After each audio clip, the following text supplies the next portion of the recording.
Good evening everyone. हमने कल प्रतिशत के बारे में पढ़ा था और प्रतिशत के बारे में हमने एक टेबल भी पढ़ी थी। जैसे किसी फ्रैक्शन को परसेंटेज में बदलना हो या परसेंटेज को फ्रैक्शन में बदलना हो तो हम क्या क्या कर सकते हैं। और उससे मैंने ये भी कहा था उस टेबल को हमें याद करना है। मतलब एक अगर किसी क्वेश्चन को 1 मिनट से कम टाइम में हल करना हो तो वो टेबल हमारे लिए रामबाण उपाय है। ठीक है, आज हम परसेंटेज का टॉपिक पूरा कर देंगे और परसेंटेज के नॉर्मली हम 3 सब टाइप्स पढ़ेंगे। 3 या 2 या 3 सब टाइप्स हम पढ़ेंगे जो हमारे बहुत काम का है और इससे एक्सरसाइज के क्वेश्चंस भी है। कुछ प्रीवियस क्वेश्चंस भी मैंने ऐड किए हैं तो शायद यहाँ पे ज्यादा समझाना पॉसिबल नहीं है। और कुछ क्वेश्चन चाहिए तो आप प्लीज मैसेज में टेलीग्राम में आपको और पीडीएफ प्रोवाइड करवा दूंगी। ठीक है, आज का परसेंटेज का पहले तो हमें कुछ फॉर्मूलेस को याद करने होंगे जो हमारे क्वेश्चंस में बहुत काम आएंगे। तो पहला फॉर्मूला है, यदि कोई राशि, राशि का मतलब होता है संख्या। ठीक है, यदि कोई राशि ए कोई राशि होगी जो x% बढ़ जाए तो नई राशि क्या होगी, ये होगी। इसका ये फॉर्मूला है। अगर कोई राशि ए होगी जो x% उसमें वृद्धि है, वृद्धि, तो हमारे फॉर्मूला होगा a/100 इंटू 100 प्लस x। ठीक है, नेक्स्ट आता है, यदि कोई राशि ए है जो x% घट जाए यानी डिक्रीज हो जाए तो जो नई राशि है या नई संख्या है या नई डिजिट है वो होगी a100 minus x/100। Okay, same इसी तरीके से अगला हमारा जो हमने कल पढ़ा था, जैसे भिन्न, भिन्न को इंग्लिश में बोलते हैं फ्रैक्शन, यानी अंश बटा हर, n/d, अंश बटा हर। उसे अगर किसी को परसेंटेज में बदलना हो तो 100 से गुणा यानी मल्टीप्लाई इंटू करेंगे। ठीक है, जैसे है 1/5, 1/5 इंटू 100 तो होगा 20%। कैसे किए, 5 2 से 10, 0, 20%। ठीक है, सेम है, किसी परसेंटेज को भिन्न में बदलना है। कोई परसेंटेज है 20% को इसमें 1/5 में बदलना हो तो 100 से भाग देंगे यानी डिवाइड करेंगे। ठीक है, इसे हम डिवाइड करेंगे तो 20/100 इज इक्वल टू 1/5, ये आंसर। ठीक है, ये फॉर्मूलास हमें याद करने होंगे, हमारे जो भी आगे क्वेश्चन आएंगे उसमें बहुत यूजफुल है। नेक्स्ट हम पढ़ते हैं, क्वेश्चन है इसी कई, इसी फॉर्मूले के आधार पर एक क्वेश्चन है, राम के व्यापार की आय 2 क्रमागत महीने, क्रमागत का मतलब कंटिन्यूस, लगातार महीनों में 20% बढ़ती, कितने परसेंट बढ़ती है, 20% यहाँ पे बढ़ती है। तो हमें बताना है आय में कुल परसेंट वृद्धि कितनी होगी। ठीक है, हमने पढ़ा है ये परसेंट, अगर किसी भी राशि में कोई ए है, ए मतलब यहाँ पर आ गया राम का व्यापार आ गया। ठीक है, ये मतलब राम का व्यापार आ गया और क्या बोल x% बढ़ जाए यानी 20% बढ़ जाए तो नई राशि हो, तो उसकी कुल परसेंट वृद्धि निकाल तो नई राशि क्या होगी, a/100, 100 प्लस x। ठीक है, तो यहाँ पे क्या है कि हमने माना राम की वर्तमान आय 100 रुपए। 100 एक ऐसी डिजिट होती है जिसे हम मुश्किल से मुश्किल क्वेश्चन इजीली सॉल्व कर सकते हैं। तो 100 हो गया, 100 रुपए। ठीक है, अब हमें आगे बढ़ना है। यहाँ तक क्लियर है, अदरवाइज मैं एक बार वापस समझा देती हूँ। तो आगे देखिए, 100 रुपए हमने माना, फिर हम निकालेंगे यहाँ पे 2 महीने निकाले, 2 कंटिन्यूस।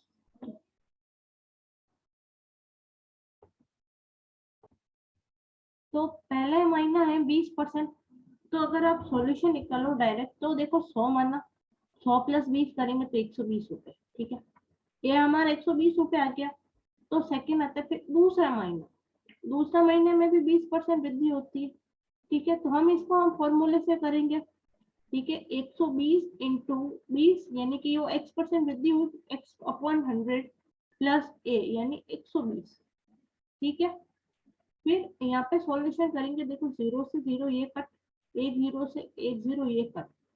ठीक है, और 12 इंटू 2 24, 12 टू से 24, 24 प्लस 120 144। ये इसकी मतलब ये टोटल ये आई मतलब टोटल इसके जो ना 2 महीने में से जितना कमाए ना वो है। हम यहाँ पे पूछते हैं कि कुल परसेंट वृद्धि कितनी होगी, तो वृद्धि हमें निकालने की माना 100, तो 144 माइनस 100 यानी कि उसकी वृद्धि 44% हुई। ओके, ये आंसर। अगला हमारा टाइप 2।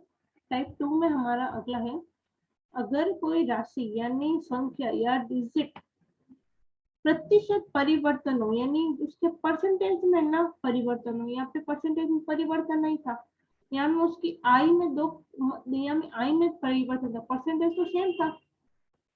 सेम सिचुएशन है यहाँ पे, परसेंटेज अगर परिवर्तन हो और वो भी कंटिन्यूस क्रमागत हो, तो जो आगे वाली जो राशि होगी उसे हमें 100 मान कर चलना होगा, जैसे हमने यहाँ पे माना था 100, सेम यहाँ पे 100 मान कर चलना होगा। तो उसका परसेंटेज वृद्धि का फॉर्मूला होता है A plus B plus A B upon 100। इसका हम एक एग्जाम्पल लेके करते फिर समझ आएगा। जैसे एग्जाम्पल, ये किसी राशि है, किसी राशि में 30% और 20% कंटिन्यू इसकी वृद्धि की जाए, यानी लगातार इसकी वृद्धि होगी, तो हमें बताना है अंतिम रूप से उस राशि में कितने प्रतिशत की वृद्धि होगी। सेम है क्वेश्चन है यहाँ पे, प्रतिशत परिवर्तन अगर कंटिन्यूस हो तो हमें आरंभिक मान यानी 100 मान के चलना होगा, और यहाँ पे प्रतिशत का परिवर्तन होगा, जैसे लगातार रूप से वृद्धि होगी, जैसे A% B%। यहाँ पे है ए यानी ना A%, ये B%, सेम उसकी वृद्धि होगी, तो अंतिम रूप से हमें उस राशि में प्रतिशत की कितने प्रतिशत की वृद्धि होगी। तो हमारे यहाँ पे देखो, इसको 30% को ए मान लो, ठीक है, 20% को बी मान लो। फॉर्मूला हमने अभी पढ़ा है A plus B plus A B upon 100। तो फॉर्मूले के according 30 plus 20 plus 30 into 20 upon 100, ये है 3 टू 6, 600 अपॉन 100। ये दोनों 50 plus 600 upon 100, 50 plus 6 is equal to 56%। बहुत इसी मतलब फॉर्मूले से हुआ तो आराम से हो गया, ठीक है। इसका हम आगे और भी एग्जांपल है वो भी पढ़ेंगे। फिर अगला एक बार टाइप 2 पढ़ते हैं, टाइप 3 सॉरी। टाइप 3 है गुणनफल स्थायित्व अनुपात। स्थायित्व का मतलब होता है स्थिर, परमानेंट, जैसे एकदम वो स्थिर होते हैं ना, जो कभी उसका है ना मतलब आंसर 0 आता है, मतलब वो स्थिर होता है। स्थायित्व, गुणनफल, स्थायित्व अनुपात यानी रेशियो, ठीक है। पहले हम ये पढ़ेंगे इसका उपयोग कहाँ पे होगा, मतलब हम पढ़ तो रहे बट इसका हमें ये पता होना चाहिए हमें इसका उपयोग कहाँ पे करना है। परसेंटेज में इसका उपयोग कम होता है, बट इसका उपयोग कहाँ पे होता है ये देखो।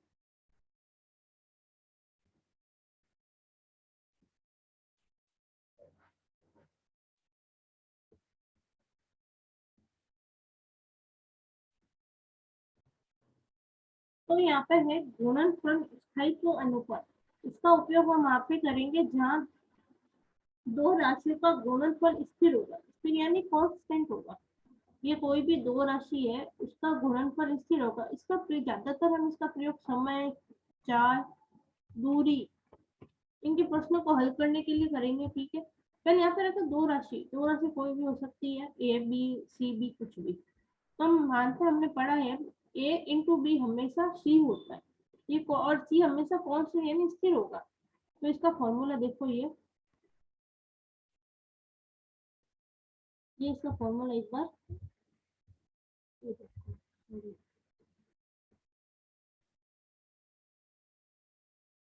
यदि ए और बी यानी कि ये ना ऊपर, यानी हमेशा ये ध्यान रखना, जो ए होगा ये 1/n हमेशा इंक्रीज होगा और ये हमेशा डिक्रीज में होगा।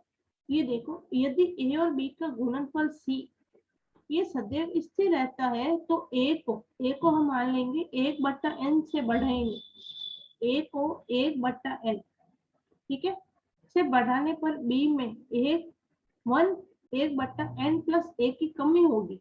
ये इसका मतलब होता है ये डिक्रीज, और एक ये हमेशा डिक्रीज होगा, ए हमेशा इंक्रीज होगा और बी हमेशा डिक्रीज होगा, और सी हमेशा स्थिर होगा, ठीक है। यहाँ पे ये बोलना, सी हमेशा स्थिर होगा, ए हमेशा इंक्रीज होगा।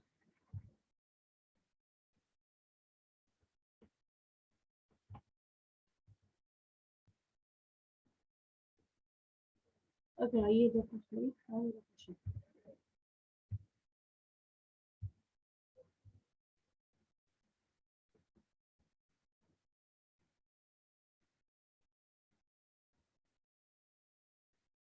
यदि ए गुणनफल सदिश रहेगा तो एक बार इसको वापस पढ़ लेते हैं शायद। देखो इसका प्रयोग कहाँ पे होगा, पहले स्थायित्व का मतलब होता है कांस्टेंट, यानी वो स्थिर रहेगा, अनुपात रेशियो। इस गुणनफल का उपयोग ज्यादातर समय, चार्ज, स्पीड, टाइम, दूर यानी डिस्टेंस, इनके क्वेश्चन को हल करने के लिए ही होगा। हम एक क्वेश्चन लाएंगे नीचे एग्जांपल देखते, फिर उसके बाद आपको समझ में आ जाएगा।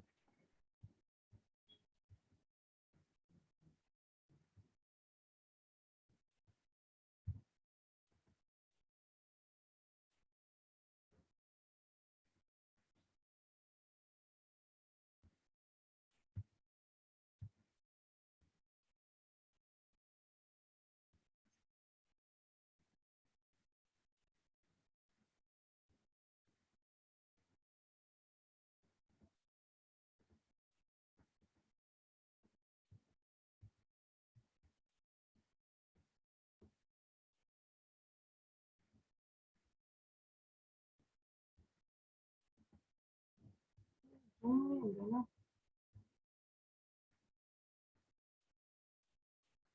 ऐसे मतलब एक क्वेश्चन है,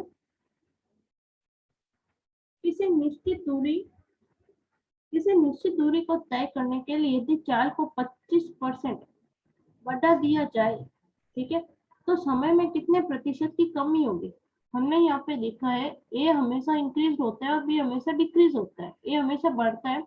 अगर सी कांस्टेंट होगा तो ए को हम 1/n से बढ़ाने पर बी में 1/n+1 की कमी होगी, ठीक है। यहाँ पे क्वेश्चन है चाल को 25% बढ़ा देंगे तो समय में प्रतिशत की कितनी कमी होगी। कमी का मतलब ये भी होगा, नॉर्मल सी बात है। तो हमें पता है दूरी यानी डिस्टेंस, डिस्टेंस का मतलब होता है स्पीड इनटू टाइम, यानी कि चाल गुणा समय। तो यहाँ दूरी तो निश्चित है, यानी कि किसी निश्चित दूरी तो हमें बता दिए कि भाई ये कोई निश्चित दूरी होगी। तो दूरी निश्चित है तो हम ये ना दूरी को सी मान सकते हैं, ठीक है। फिर दूरी निश्चित है तो चाल इंटू समय, यानी तो चाल और समय क्या होगा, ठीक है। यहाँ पे 25% हमने कल की टेबल में पढ़ा था कि पचे ना जो भी 20% होगा, 25% होगा, हमें परसेंटेज को भिन्न में बदलेंगे तो क्या करेंगे, ठीक है। तो हम जैसे 25/100 करेंगे तो हमारा आंसर आएगा 1/4, ठीक है। और हमें n को माना 1/4, n को मानेंगे 4, तो हमारा हमेशा ध्यान रखना 4 1/4 बढ़ेगा और 1/4+1 ये घटेगा। हमें कमी पूछा है तो कमी का मतलब होता है यहाँ पे ये काना घटेगा, यहाँ पे ये दिख गया ऑप्शन लगा दो, ठीक है। तो समय में कमी कितनी होगी 1/5 बराबर 20%। अब भी हमने पढ़ा है फ्रैक्शन को परसेंटेज में बदलना हो, परसेंटेज को फ्रैक्शन में बदलना हो तो क्या करते हैं। अगर वो टेबल हमें याद जरा से भी याद होगी तो हम 2 सेकंड में आंसर निकाल देंगे कि 1/5 का होता है 30%, यहाँ पे 25% की वृद्धि होगी तो 25 यानी 25/100, 1/4 यानी, और 4+1 यानी 5, 20%। इसका आंसर, ज्यादा टाइम नहीं लगा, ठीक है। नेक्स्ट, अगला क्वेश्चन।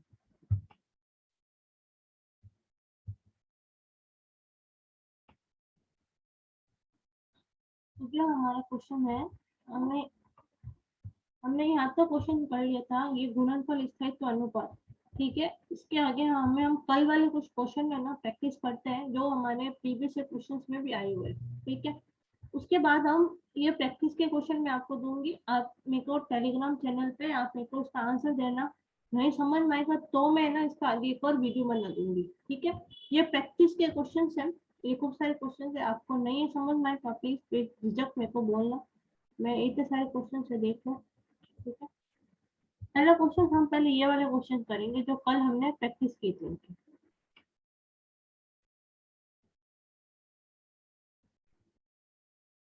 हेलो, एक कक्षा में कुल छात्रों का 44% इसमें लड़कियां होती है और लड़कों की संख्या 42 है, ठीक है। तो हमें बताना है कक्षा में कुल कितने छात्र थे। पहले इतना सा ध्यान रखना है कि पहले जो क्लास थी, एक क्लास है, ठीक है, उसमें ना मतलब 44% लड़कियां, मतलब परसेंटेज लड़कियों का कितना परसेंटेज है 44, और लड़कों की संख्या है 42, तो हमें बताना उसमें छात्र कितने होंगे। तो देखो इसका सॉल्यूशन है कि मान लो कि क्लास में 100 हो, ठीक है, तो हम 100 को पहले माइनस करेंगे 44 से, ठीक है। 100 को पहले मान लो कि 100 है ना, मतलब वो टोटल स्टूडेंट 100 होंगे, तो 100 को हम 44% लड़के, तो 100 को माइनस करेंगे 44 से, तो हमारा आंसर आएगा 56, ठीक है। फिर अब इतना सा ध्यान रखना है कि 44% लड़कियां हैं, तो कुल कितनी होगी, तो 44% लड़कियां तो कुल होगी 56, भी हमने निकाल दिया। तो इतना सा ध्यान रखना 56% लड़के होंगे। अगर मान लो ये 44% लड़कियां हैं, तो किसी क्लास में 100, मान लो कि 100 होंगे स्टूडेंट, 100 में से 44% लड़के, तो 44 माइनस करेंगे तो 44% लड़कियां हैं, तो अगर 44 से 100 माइनस करेंगे तो 56 आएगा, तो 56 मानो कि ये लड़के होंगे, ठीक है। तो क्वेश्चन क्या बोलता है कि हमें बताना है कक्षा में कुल कितने छात्र थे, छात्र यानी स्टूडेंट। तो हमें परसेंटेज में इसका आंसर निकालना है, तो हमें क्या निकालना होगा 56%, तो 56 अपॉन 100, 56 अपॉन 100, 56 अपॉन 100 अगर हम कट कटा के करेंगे तो हमारा आंसर आएगा 75, ठीक है।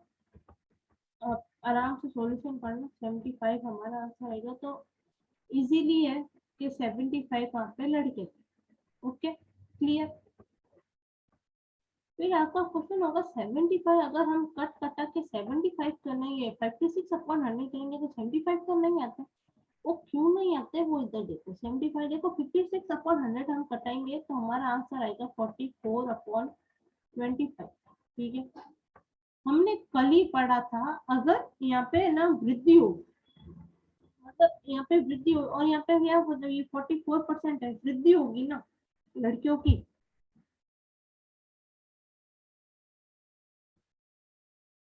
ये देखो यहाँ पे मैंने बोला 75 कैसा है, 75 इस तरीके से है, हम इसको दोनों 56 अपॉन 100 काम काटेंगे तो 14 अपॉन 25 है, ठीक है। एक बार हम वापस क्वेश्चन को अगर गौर से देखेंगे ना, तो वहां पे हमें लड़कों की संख्या 42 बता रखा है, देखो इजीली देखो लड़कों की संख्या हमें 42 दे रखी, और हमने कल ही एक क्वेश्चन किया था कि जहाँ पे ना मतलब ये कोई भी क्वेश्चन होगा तो हमें ना वो ऊपर इंटू करना था कि अगर बढ़ती है तो कैसे करना है, घटती है तो कैसे करना, सेम उसी टाइप से है ये क्वेश्चन है। वापस क्वेश्चन पढ़ता है कि एक कक्षा में छात्रों में से 44% लड़कियां होती है, तो हमने 44% माना कि 100 माइनस 44 56% आएगी। फिर 56% हमने निकाला, फिर हमने निकाल 56% था तो 56 अपॉन 100 करेंगे तो आता है 14 अपॉन 25, 14/25। फिर यहाँ पे बता लड़कों की संख्या 42 है, तो इसी करना यहाँ पे एरो निशान लगाएंगे और यहाँ पे लिखेंगे 42, 42, ठीक है। और हमें अब ये देखना है, मैं पेन का साइन चेंज करूँ, अब हमें ये देखना है ये जो 14 है ये 42 की टेबल में कितनी बार जाता है, तो हमें पता चला यहाँ पे 3 बार जाता है, 14 3 42, तो जो सेम ऊपर जाएगा वो सेम नीचे भी उसी से ना उसका इंटू होगा, तो 25 इंटू, इसका आंसर आएगा 75, ठीक है। यानी कि वापस क्वेश्चन समझते हैं तो यहाँ पे देखो एक कक्षा में छात्रों का 44% लड़कियां होती है, तो लड़कियों का अगर हम निकालेंगे तो 100 100 माइनस 44 56% आता है, परसेंटेज हटाएंगे तो 56 अपॉन 100 आएगा, ठीक है। इसको हम कटाएंगे तो 14 अपॉन 25 आएगा, और यहाँ पे लड़कों की संख्या दे रखी है 42, तो आगे एरो करेंगे तो 14 ये इंटू 42 की टेबल में ये 14 कितनी बार आता है, मतलब 14 की टेबल में 42 कितनी बार आता है तो इंटू 3, फिर 25 इंटू जो ऊपर अंश होगा सेम वही हर होगा, ठीक है। हर कभी चेंज नहीं होगा, जो ऊपर होगा वही नीचे ही होगा, तो 25 इंटू 3 करेंगे तो 75, 75 हमारा आंसर, ठीक है। सेम उसी तरीके से एक और क्वेश्चन है, ठीक है।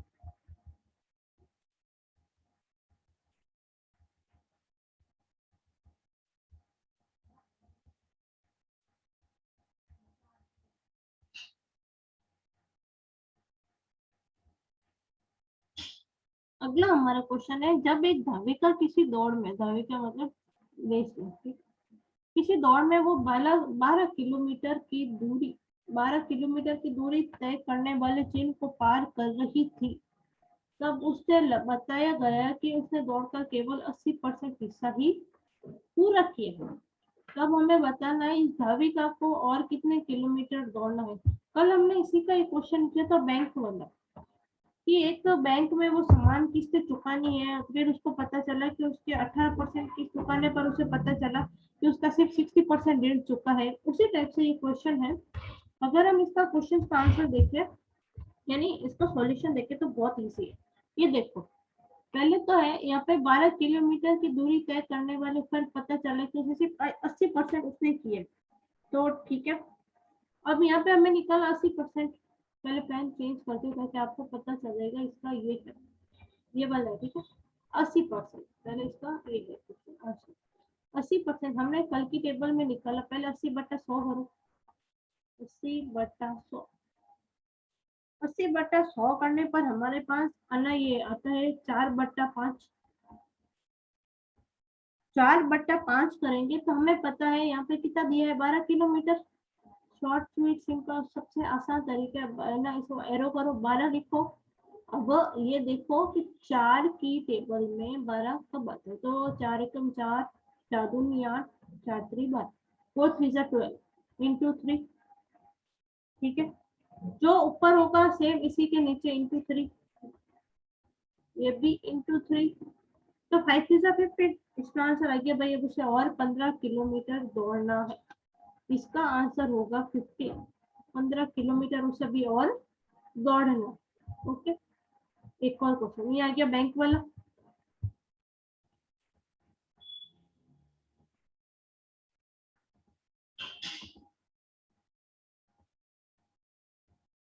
एक बैंक से किए गए समझौते के अनुसार एक व्यापारी को कोई ऋण राशि को समान किस्तों में बिना ब्याज चुकानी थी, तो 18% किस्त चुकाने के बाद उसे लगा कि उसका सिर्फ 60% ही किस्त चुका है, तो हमें बताना है उसकी और कितनी किस्तें बाकी है। ये हमने कल ही किया है, फिर से रिपीट करते हैं। देखो 60%, 60% यानी 60/100। परसेंटेज को फ्रैक्शन में बदलेंगे अपॉन 100। 60/100 का आता है 3/5, 3/5, 3/5। फिर आ गया 18, 18 किस चुकाई, तो इसको इंटू करो, 18 आया, ठीक है। फिर 3/5 के मतलब 3 एकम 3, 3 6 18, 3 6 18, इंटू 6 ऊपर, इंटू 6 नीचे, यानी 30 आंसर। ठीक है स्वीट। एक और क्वेश्चन, एक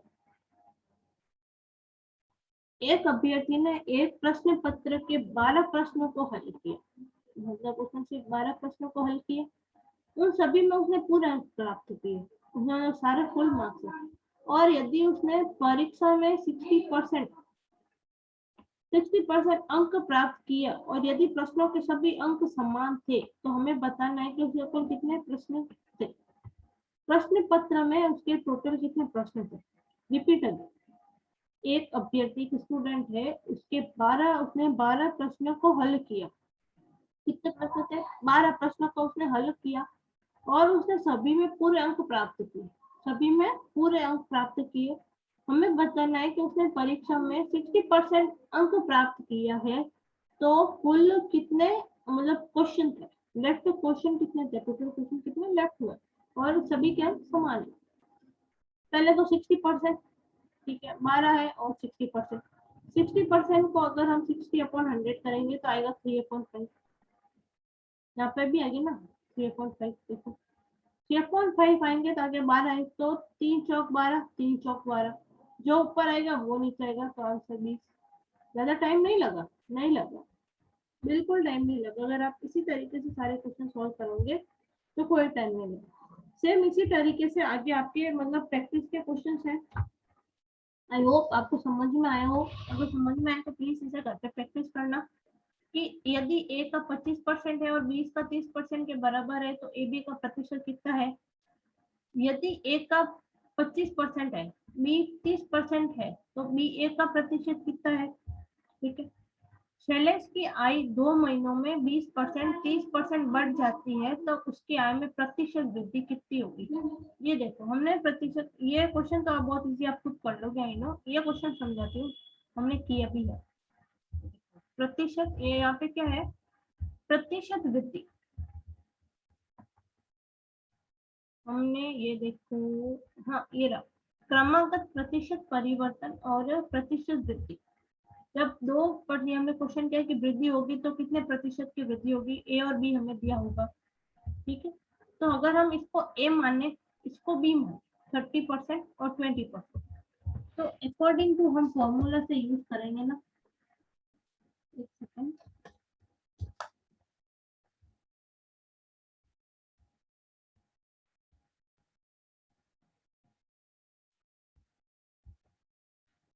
यदि 2 महीनों में इसके 20% 30% बढ़ती है तो प्रतिशत वृद्धि देता। सेम क्वेश्चन हमने अभी किया है, ये देखो, हमने उसका मतलब वो व्यापार का नाम नहीं लिया, ये देखो किसी राशि बोला है, यहाँ पे वो बोला है किसी राशि, बट यहाँ पे है शैलेश की आय, ठीक है। हमने इसका आंसर निकाला था 56%। कैसे आया 56%, मैंने बता दिया था, ए 30 है, बी 20 है, A plus B, A B upon 100, same वही क्वेश्चन है। शैलेश की आय मानेंगे तो ए है 30/20, ये ए है 20%, ठीक है। ये बी है 30%, A B, A plus B, A B upon 100, इसी फॉर्मूले से करेंगे तो आंसर आएगा ये 56%। अगला है मिथिलेश की आय। मिथिलेश की आय 2 क्रमागत महीनों में ये 10% और 20% कम होती है, डिक्रीज होती है, तो उसके आय में प्रतिशत की कमी बतानी है। यहाँ पे हमने उसका मतलब वृद्धि की है, क्या की है, वृद्धि। सेम उसी पैटर्न में आपको इसका आंसर भी देना है कि उसमें अगर हम कमी करेंगे तो उसका आंसर कितना होगा। सेम उसी टाइप से ये क्वेश्चन है, मैंने ये क्वेश्चन बता दिया, सेम उसी प्रकार से आपको सारे करने। यदि चीनी के दाम में 20% की कमी की जाए तो एक परिवार को चीनी की खपत में कितने प्रतिशत की वृद्धि चाहिए कि उसका खर्च यथावत है, यानी कि उसको ये बताना कितने प्रतिशत की वृद्धि करनी होगी। राम की आय सीता की आय से 20% अधिक है और सीता की आय मोहन की आय से 1/3% कम है, ठीक है। और राम सीता मोहन की आय का अनुपात हमें रेशियो निकालना है। रेशियो के लिए मैंने ये फॉर्मूला भी बताया आपको, कि क्रमागत, ये वाला गुणनफल स्थायित्व अनुपात, ये हमें रेशियो, चाल, दूरी, प्रश्न के हल करने में इसी काम आता है, ये काम है, ठीक है। चंदन के व्यापार का लाभ बढ़ जाता है, ये, और एक पॉकेट मनी वाला संस्था में 50% लड़के बढ़ते हैं, मतलब पढ़ते हैं। ये सारे क्वेश्चन आप मेरे को कल कॉल करके देना, जहाँ पे भी मतलब समझ ना आए, then you can contact with me, मैं आपको टेलीग्राम चैनल पे सब बता दूंगी, ओके। चलो आज कुछ क्वेश्चन करते हैं, मतलब जीएस के, ठीक है। 20 क्वेश्चन इसमें होंगे, तो सीसेट के क्वेश्चन और इसके क्वेश्चन कंबाइन होंगे। पहला क्वेश्चन है, न्यायिक समीक्षा के संबंध में कौन सा कथन सही है, हमें बताना है यहाँ पे सही कौन सा कथन है, ठीक है। न्यायिक समीक्षा के शब्दों में संवैधानिक संशोधन के तहत कमी की जा सकती है, यहाँ पे क्वेश्चन है कमी की जा सकती है, और न्यायिक समीक्षा शब्द का कहीं पे भी प्रयोग नहीं हुआ है। पहली बात तो कमी नहीं कर सकते, ठीक है। और सेकंड एकदम सही है, हम वरना संविधान में इसका कहीं पे भी उल्लेख नहीं है। अगर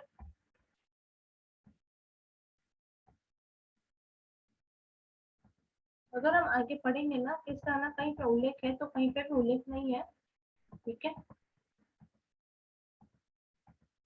ये देखो, न्यायिक समीक्षा के सिद्धांत का उदय संयुक्त, पहले तो इसका उदय हुआ था संयुक्त राज्य अमेरिका में। उच्चतम न्यायालय ने न्यायिक समीक्षा की शक्ति को संविधान की मूलभूत विशेषता और संविधान के मूलभूत ढांचे के तत्व के तौर पर घोषित किया है।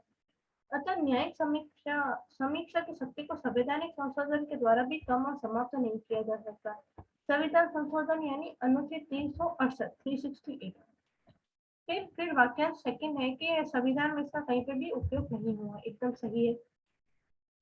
फिर किसी वैधानिक अधिनियम में कार्यकारी आदेश की संवैधानिक वैधता को निम्नलिखित 3 आधारों पर चुनौती दे सकते हैं, उच्चतम न्यायालय में चुनौती, यानी कि वो पार्ट 3 मौलिक अधिकार का उल्लंघन करता हो, या उस प्राधिकारी के सामर्थ्य के बाहर है जिसने इसे बनाया हो, या संवैधानिक प्रावधानों से असंगत हो, ठीक है।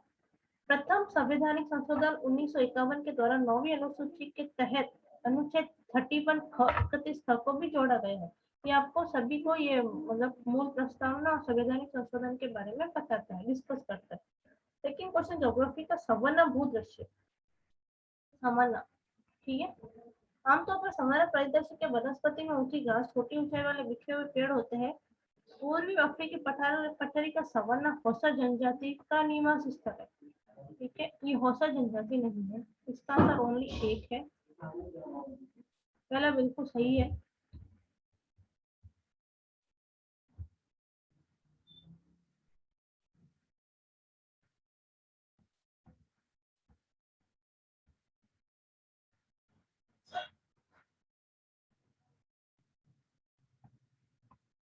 सवाना भूत असम में लंबी घास, छोटे पेड़ पाए जाते हैं। इसमें पेड़ झुंड या अलग अलग बिखरे हुए होते हैं, पहला क्वेश्चन सही है। ये पेड़ पर्णपाती होते हैं। ठंडे शुष्क मौसम में वाष्पोत्सर्जन द्वारा होने वाले जल के अत्यधिक घास से बचाव हेतु अपनी पत्तियां गिरा देते हैं। इसमें मानव जीवन उष्णकटिबंधीय भूमि में अलग अलग जनजाति रहती है, या तो पूर्वी अफ्रीकी पठार के मसाई जैसे पशुपालक है, या उत्तरी नाइजीरिया के हौसा जैसे बंदोबस्त किसान है। ठीक है, यानी कि उष्णकटिबंधीय सवाना अलग अलग जनजाति रहती है, ये पूर्वी एक ही जनजाति नहीं रहती है यहाँ पे। ठीक है, नेक्स्ट क्वेश्चन।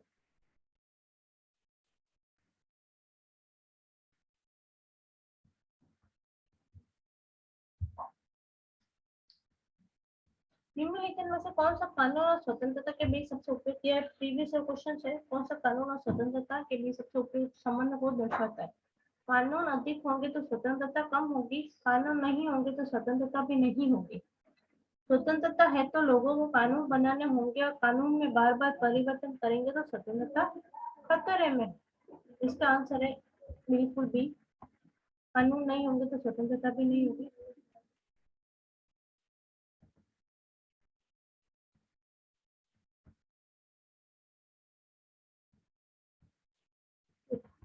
स्वतंत्र काल व्यक्ति किसी भी प्रकार के मनमाने अवैध संयम नियंत्रण के बिना काम कर सकता है। इसका मतलब होता है सभी कानूनों का पूर्ण अभाव नहीं है। स्वतंत्रता केवल एक आदेशित अवस्था में मौजूद है। राज्य कानून बनाता है, संप्रभु राज्य इन कानूनों के माध्यम से संचालन करता है। स्वतंत्रता के अस्तित्व के लिए कानून का अस्तित्व आवश्यक है, और कानून ही स्वतंत्रता का संरक्षण प्रदान करता है। इसलिए ऑप्शन बी बिल्कुल सही है।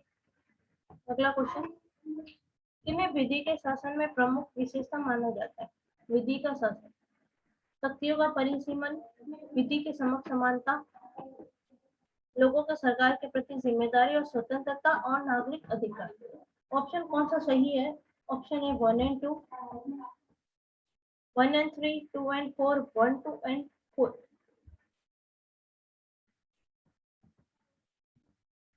या 1, 2, 3, 4? इसका आंसर है ओनली 3,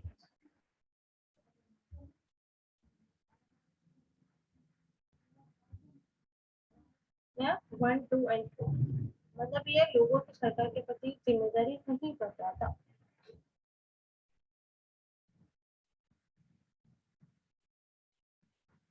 विधि के संस्थान को ऐसे सिद्धांत के रूप में परिभाषित किया जाता है जिसमें सभी व्यक्ति, संस्थाएं, सार्वजनिक, निजी, जिसमें राज्य भी शामिल होता है, सार्वजनिक रूप से प्रख्याति, समान रूप से लागू और स्वतंत्र रूप से अधिनिर्मित मानवाधिकार मानदंड और मानक के रूप में अनुरूप कानून के प्रति जवाबदेह होता है। इसके साथ साथ विधि के शासन में कानून की सर्वोच्चता, विधि के समक्ष समानता, कानून के प्रति जवाबदेही, कानून के पालन में निष्पक्षता, तथ्यों का पृथक्करण, निर्णय लेने में भागीदारी, कानूनी निश्चितता और कानून के पालन को सुनिश्चित करने वाले उपाय की आवश्यकता भी इसमें शामिल होती है। विधि के शासन में शामिल होते विधि के समक्ष समानता, विधियों का समान संरक्षण, स्वतंत्र नागरिक अधिकार का अस्तित्व संरक्षण, कार्यपालिका विधायकों की शक्तियों का परिसीमन और जनता के प्रति सरकार की जिम्मेदारी। अतः विकल्प सी सही है। वापस देखिए, सी डाउट नहीं होना चाहिए।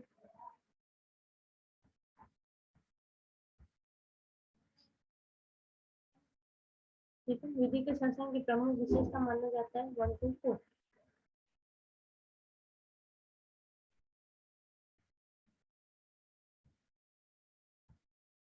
पांचवा क्वेश्चन, प्रतिभूति अपीलीय न्यायाधिकरण के संबंध में कथनों पर विचार करना। यह भारतीय प्रतिभूति विनियमन बोर्ड अधिनियम यानी सेबी 1992 के तहत स्थापित एक सांविधिक निकाय है। यह केवल भारतीय प्रतिभूति विनिमय बोर्ड द्वारा पारित आदेश के विरुद्ध अपील की सुनवाई और निपटान करता है। आपको बताना है कौन सा कथन सही है। केवल एक, केवल दो, एक और दो, और नाइदर वन नॉट वन। ठीक है, इसका आंसर है एक।